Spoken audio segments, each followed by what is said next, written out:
It's soapbox time. Today's soapbox: money. Money isn't stupid. That's something I had to remind myself of today. Money isn't stupid. Here's what I mean. We had a lead come in from an industry that's one that I was kind of skeptical of, to be honest with you. And cards on the table. It was from a psychic. It's from a psychic that works online. And I don't mean to diminish or disparage anybody's beliefs on that note, but my knee-jerk reaction, call it my personal prejudice, whatever, was, man, I don't see that working on Google Ads. I don't know how many people are going to be searching for a psychic on Google. Well, egg on my face, because I did what I'm supposed to do, and I went and I looked on the estimates and projections. I ran my little doc thing, looking at Google's keyword planner, and you can see psychic near me, $4 to $16. Top of page bid. Fortune telling, $1 to $6. And you can see some of these bids are 11, 10, 10, 10, 17, 10. Here's why I'm bringing this up. Money's not stupid.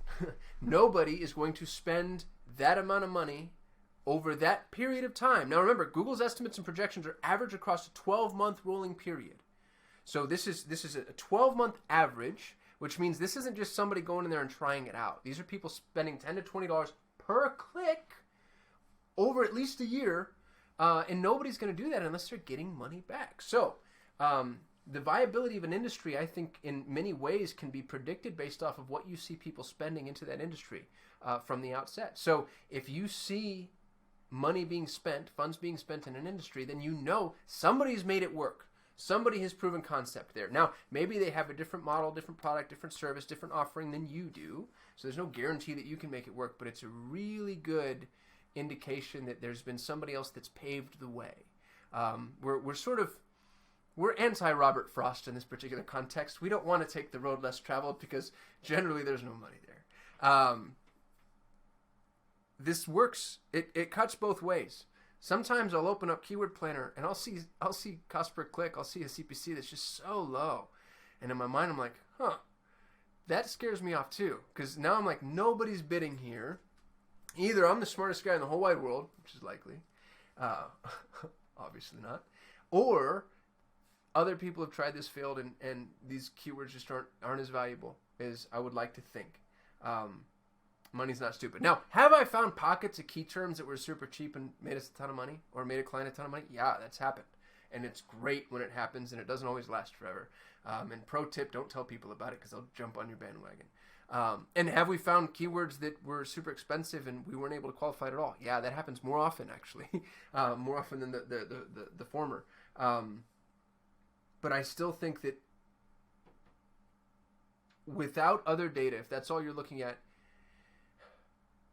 a logical person, an intelligent person, is just going to assume that the market is right. Unless you have a reason to disagree, assume that the market is right, that the rate the market has set is what that thing is worth. And if we don't believe that, by the way, then there's like fundamental issues with the capitalistic structure that we're all currently operating within that need to be challenged, because that's the system within which we work. There's like this organic ecosystem. It's a meritocratic environment, and you have this multi-point calibration between buyer and seller, where we're all deciding what things are worth as far as what we're willing to pay. And that's what happened. What's really cool about Keyword Planner is that's what it's showing us. So, to be repetitive, money's not stupid. And to be cliche, follow the money. Because if you can see people are spending into a certain ecosystem, then there's a lot of money to be had inside of that ecosystem, as long as you can compete. The more money being spent into something, the more competitive, the more sophisticated those competitors are. And so you have to really be Johnny on the spot. I spoke to a real estate investor this morning and let him know, man, I know more about this space than anybody. And I've won this game. We had that agency for 7 some odd years before we sold it. And I think I scared him off. And I hope I did him a favor. He had an adequate spend, but I was just like, look, you have to answer these phone calls within 2 to 3 minutes.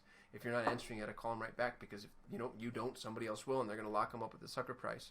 And incidentally, the best real estate investors we ever worked with closed, 1 out of 15 leads, 1 out of 10 at the absolute most. And based on his budget, he wasn't even on track to do a deal a month. It was, a deal every month and a half, and that's just the reality of the situation. So you have to be willing to play inside of the ecosystem and the sandbox that you've been priced into. And sometimes you're not. You know, sometimes you're like, you just have to find other organic ways to do it, which is okay. You got to grow into it. But money's not stupid. You know, if you're seeing CPCs at a certain threshold, then believe it. Trust the data. And I hope this is helpful advice for you. I really appreciate y'all watching. I'm getting just the biggest kick out of our YouTube channel. It's awesome. It's awesome to see it grow. We're getting new subscribers. I don't know where y'all are coming from. I'd be really interested, actually, if you want to hit me in the comments and just let me know, like, how did you find out about us? Like, where are you coming from? Who sent you? From where do you hail? Yeah, but this has been really cool. I really appreciate y'all. So like, comment, subscribe, do the things, and I will see you tomorrow.